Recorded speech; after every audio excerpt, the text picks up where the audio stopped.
Qigong, voici comment ça se passe. Alors, il est très important de travailler sur le placement des pieds et le positionnement du poids du corps dans les talons. D'accord? Nous allons activer cette première force qui est la verticalité. Je simplifie les choses de façon à ce que tout le monde puisse comprendre et rendre accessible au maximum de personnes cette pratique. Il y a 5 mouvements que je vais effectuer de façon normale ou dite un petit peu accélérée. Il est essentiel en Qigong de faire les mouvements dans la lenteur. Vous allez pouvoir effectuer 5 inspirations, expirations entre chaque mouvement et durant le mouvement, vous effectuerez une apnée.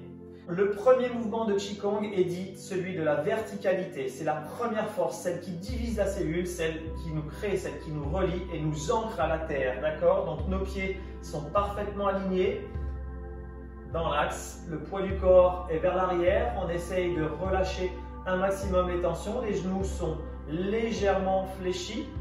La colonne est en extension comme un bandeau néon. La nuque est détendue jusqu'à la mâchoire. Relâchez, les mains sont le long du corps et vous laissez faire. En inspirant et en expirant, vous pouvez fermer légèrement les yeux. Par le nez et par la bouche en même temps, mais surtout au niveau du ventre. Expirez lentement. Nez ou bouche, en fonction de votre sensibilité.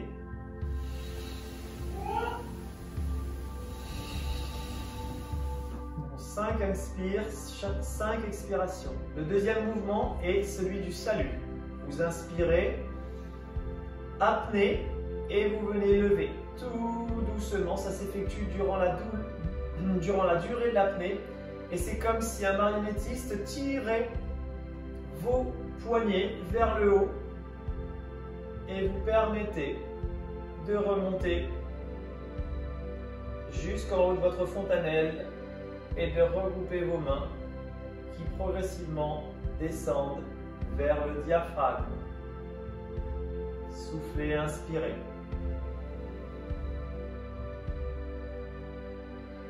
Et là, vous placez 5 inspire, expire dans cette position. Le troisième mouvement, il s'agit de l'oiseau. Vous venez inspirer, expirer. Et vous venez pousser l'air. C'est comme si l'air était dense, comme s'il y avait une certaine densité au niveau de l'air. Le poids du corps est toujours dans les talons, la colonne est détendue, la nuque relâchée, la mâchoire détendue aussi. Et vous inspirez. Dans la montée, très naturellement, progressivement. Prenez le temps d'inspirer, d'expirer. C'est un mouvement qui ne se fait pas dans l'apnée puisqu'il est continu. Et relâchez 5 à 6 inspire, expire. Le quatrième mouvement, lui, va pouvoir libérer, permettre un lâcher-prise. D'accord, ça va travailler très fort sur un point d'acupuncture qui est situé sur l'avant du pied. Donc vous allez inspirer lentement et vous allez basculer tout votre poids sur l'avant du pied à soulever légèrement les talons. Restez bien vers l'avant, je me mets de profil de façon à ce que vous puissiez voir. Légèrement vers l'avant et vous revenez vers l'arrière. Toujours de façon détendue, essayez de vous appuyer comme si l'air avait une densité avec vos mains sur le côté. Basculez vers l'avant dans l'apnée. Revenez vers l'arrière. Inspirez, expirez.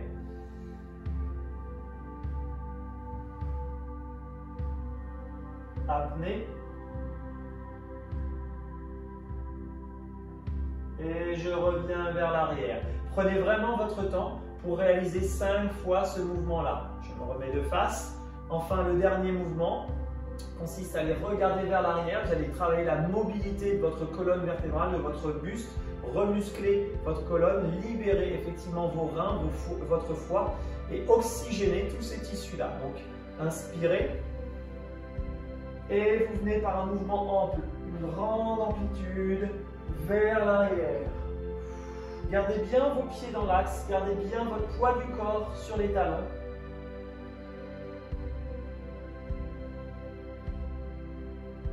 Inspirez. Et dans l'autre sens. Laissez vos bras, laissez de la fluidité dans le haut du corps. D'accord? Le haut du corps est assez fluide, il est relié au ciel, il est fluide. Je ne rentre pas dans le détail, il est fluide et le bas du corps est entré. Essayez de bien vous tourner, trouver la fluidité et expirez. 5 à 6 fois. Voici les 5 mouvements que je pratique dans le Qigong quotidiennement.